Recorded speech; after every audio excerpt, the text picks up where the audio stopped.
For the Hamilton Tiger Cats, they came into tonight, Dwayne, Forde, an opportunity to send a message to even out the season series against the Montreal Alouettes, but it is a lost opportunity because the Alouettes come away with a 27-14 victory here on the road after beating Calgary at home. And really a lot of it had to do with Cody Fajardo finding a way and battling through adversity and potential injury. Yeah, Cody Fajardo, I think, turned in a terrific performance in this football game. And it was one of those where you had veteran quarterback versus rookie quarterback. And I think a little bit of that showed as well just the poise for Cody Fajardo in a game in which he had threw two interceptions to Richard Leonard in the first quarter, but managed to shake that off. And as you mentioned, taking a shot in the third quarter that left him with a sore left shoulder, but still able to guide his team back to the comeback. He manages to stretch his record as a starter against the Hamilton Tiger Cats to 5-1. Just a terrific effort all the way around for Fajardo. Not always pretty, but very effective. You can see the appreciation from his teammate there, Austin Mack, as well. Big touchdown to Regis Sibasu. He got the ball to a lot of different players. At one point, 11 straight completions. Let's hear from Fajardo. He's at field level with Matthew Shinetti. Cody, what did you learn about your team tonight? As gritty as it comes.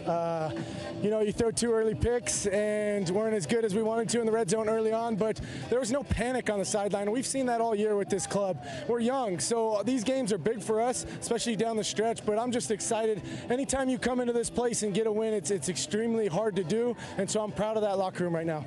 We talked about the compete on the offense and defense when it comes to practice with Coach Moss and Coach Thorpe. Was this a culture-building kind of win? Absolutely. We have the right guys in that building. And like I said, we are young, but we have the right guys and understand the CFL game, and we're just going to continue to get better. The good news is we haven't played our best ball yet, and so that's what's exciting for me, to know that we still have our best ball out there. We find ways to win games, and I just love this football team. How are you feeling? You were favoring your non-throwing shoulder. We talked about toughness yesterday. Absolutely. We'll see how I feel tomorrow morning, but you got to find a way to stay out there for your team, and we got a big game next week. Thanks, Cody. Thank you.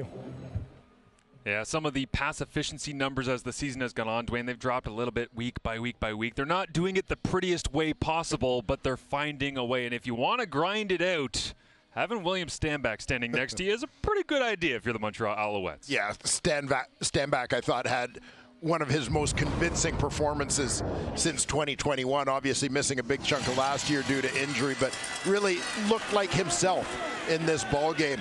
It seemed like every time he disappeared into a pile at the line of scrimmage, into that crowd, he popped out the other side, or the crowd ended up moving with him in his desired direction.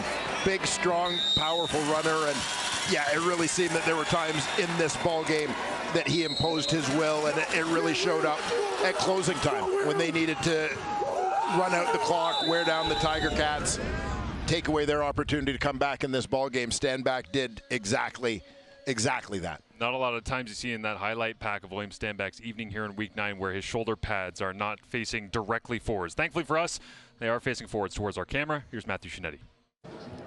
William, we were asking during the broadcast if you're running with more patience this year. Are you?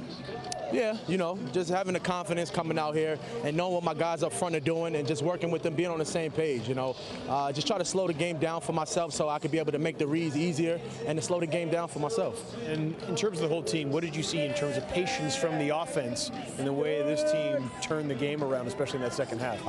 They were talking. I'm sorry. I didn't make patience from you and your offense. Yeah. Just exploiting those opportunities that your defense made for you. Oh, yeah. That's what we try to exploit every time. That's the game plan we come in with each and every game, just making sure that we establish the run game. And tonight we did that, and we were successful.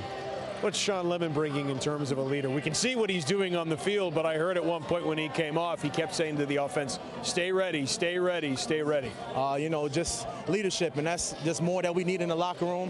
And, him coming to the team just brings a different aspect to the defensive side of the ball. And going against him every day in practice, it's a challenge. It definitely is. Appreciate it. Thank you, man. I appreciate it. There you see William Stanback as the Alouettes again get the victory here for the first time. I'm sure they'll enjoy this, but the first time we can actually turn the page and start to look forwards. For the Hamilton Tiger Cats, it's a bye week. They've got some things to sort out. They've got to try to get Taylor Powell up to speed, maybe expand that offense a little bit. And the Saskatchewan Roughriders have a lot of connection points with this Montreal Alouettes roster. Friday night football in Week 10. Cody Fajardo mentioned he's got a big game next week. It's against the Riders. He will have something to say in that matchup, no doubt.